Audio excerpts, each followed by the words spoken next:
কিরে ভাই, দেশে থেকে হুদি হুদি কি ভাবতেছস? মানে বিদেশ টাকার পাহাড়, টাকার কোম্পানি বিদেশ। মানে দেশে হুদি হুদি ভাবতেছস কি বিদেশ যাই একটা আইফোন কিনবো, আবার দেশে আসার সময় 5 থেকে 6 লক্ষ টাকা খরচ করে একটা R15 কিংবা GSX-R কিনবো। এমনকি যে মানুষটারে আমি ভালোবাসি ওই মানুষটার জন্য ভরপুর স্বর্ণ নিয়ে আসবো, তাকে সুন্দর মতো বিয়ে করবো। এইসব চিন্তা মাথায় আসে?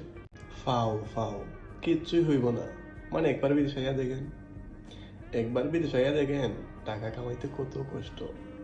মানে হতে হতে যে স্বপ্নগুলো দেখতেছেন না, এতটা সোজা না টাকা কামানো ভাই, বুঝছেন? এতটা সোজা না।